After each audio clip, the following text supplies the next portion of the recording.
absolutely strange predictions in the world அப்படின்னு சொல்லி search பண்ணப்போ சில வெப்சைட்ஸ்ல வந்து ஒரு செட் ஆஃப் predictions வந்து இது ரொம்ப ஸ்ட்ரேஞ்சா தான் இருக்கும் கேட்கறதுக்கு, ஆனா நம்ம உலகத்துல நடக்க போகுது அப்படின்னு சொல்ற மாதிரி இருக்கிற ஒரு செட் ஆஃப் predictions வந்து என் கண்ணில் பட்டுச்சு. ஆனஸ்டா சொல்லணும்னா இந்த 13 பார்க்குறப்போ நம்மளுக்கே தெரியுது, ஆமா உலகம் இதை நோக்கி தான் போயிட்டு இருக்குன்னு.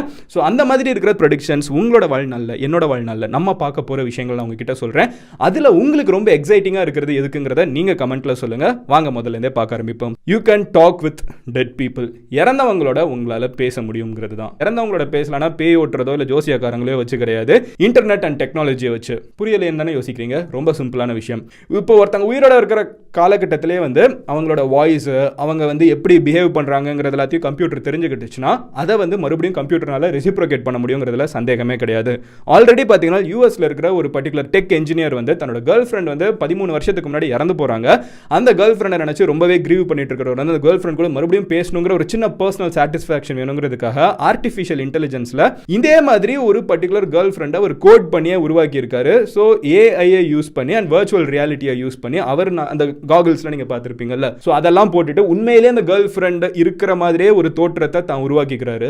கேட்கறதுக்கு ஒரு சைடு பயங்கர ரொமான்டிக்கா பயங்கர ஃபியூச்சரிஸ்டிக்கா இருந்தாலும் இன்னொரு சைடு ஃபியூச்சர்ல போன்லாம் எப்படி இருக்குன்னு யோசிக்கிறதுக்கு பயங்கரமா இருக்குது. எனவே ரெண்டாவது ப்ரெடிக்ஷன் என்ன அப்படின்னு பாத்தீங்கன்னா, நம்ம வீட்டில் இருக்கிற ஃப்ரிட்ஜில் வந்து பால் கம்மி ஆயிடுச்சுன்னா அடுத்த நாள் நம்ம சொல்ல வாங்க மறந்துட்டோம்னாலும் பெரிய பிரச்சனை. கரெக்டா வீட்டில் யாரும் காஃபி கொடுக்க முடியாது. பட் வரப்போற காலகட்டங்களில் இந்த பிரச்சனை இருக்காதுன்னு சொல்றாங்க. நம்ம வீட்டில் இருக்கிற எல்லா விஷயமே இன்னைக்கு ஸ்மார்ட் ஆயிட்டு இருக்குது. போனா இருக்கட்டும், கம்ப்யூட்டரா இருக்கட்டும், நம்மளோட வீட்டில் இருக்கிற ஃப்ரிட்ஜஸும் ஸ்மார்ட் ஆகும்னு சொல்றாங்க. ஸோ உங்க வீட்டில் வந்து நீங்க வாங்கி வைக்கிற ஒரு பர்டிகுலர் பொருள், பாலா இருக்கட்டும், தயிரா இருக்கட்டும், அது எவ்வளவு கம்மியா இருக்குங்கிறத வந்து உங்க ஃப்ரிட்ஜே ஆட்டோமேட்டிக்கா தெரிஞ்சுட்டு எப்பப்போ ரொம்ப கம்மியாகுதோ, பால் இன்னைக்கு இது கம்மியாயிருச்சு, இன்னும் ஒரு வீட்டில் 4 பேர் இருக்கோங்கிறத நீங்க என்டர் பண்ணி வச்சிட்டீங்கன்னா தேவையானதுக்கு கம்மியான பால் இருக்குன்னு சொல்லிட்டு அதுவே ஆட்டோமேட்டிக்கா அமேசான்லயோ இல்ல ஜியோ மார்ட்லயோ ஆர்டர் பண்ணி அடுத்த நாள் காலையில பாலை வந்து ஆட்டோமேட் பண்ணி வச்சுக்க முடியும். பாலுங்கிறது ஒரு எக்ஸாம்பிள் தான். மாசத்துக்கு நீங்க 4 ஆப்பிள் சாப்பிடணும்னு நினைச்சீங்கன்னா அந்த ஆப்பிள் 4 அப்படிங்கறத என்டர் பண்ணிட்டீங்கன்னா ஆட்டோமேட்டிக்கா ஃப்ரிட்ஜே வந்து மாசம் 4 ஆப்பிள் கரெக்டா வாங்கி வச்சிடும். நீங்க ஆர்டர் பிளேஸ் பண்ணவே தேவையில்லை. உங்களோட கார்டு நம்பர் கொடுத்துட்டா போதும், உங்க ஃப்ரிட்ஜே உங்களுக்கு தேவையான ஷாப்பிங்கை பண்ணி முடிச்சு வீட்டுக்கு வந்து டெலிவர் பண்ற அளவுக்கு ஃப்ரிட்ஜ் ஸ்மார்ட் ஆயிடும்னு சொல்றாங்க. இதை நோக்கி அமேசான் ஆல்ரெடி ஒர்க் பண்ணிட்டு இருக்காங்க. அமேசான் ஃப்ரிட்ஜஸ்லன்னு தெரிஞ்சுக்கோங்க.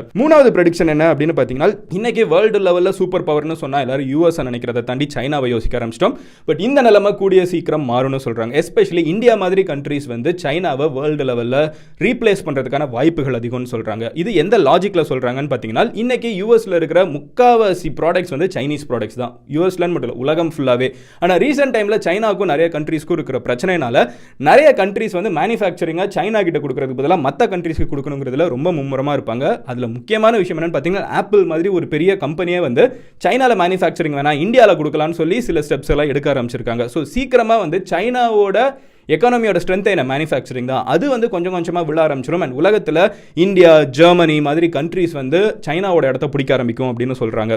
நாலாவது ப்ரெடிக்ஷன் என்னன்னு பார்த்தீங்கன்னா, இன்னைக்கு நம்ம ஜூக்கு போனோம்னா சிங்கம் புலியை தான் பார்க்குறோம். பட் ஒரு டவுன் த லைன் 1-2 டிகேட் கழிச்சு நம்ம ஜூக்கு போகிறப்போ அங்கே டைனோசர், மெமோத்தெல்லாம் கூட பார்க்க வாய்ப்பு இருக்குன்னு சொல்றாங்க.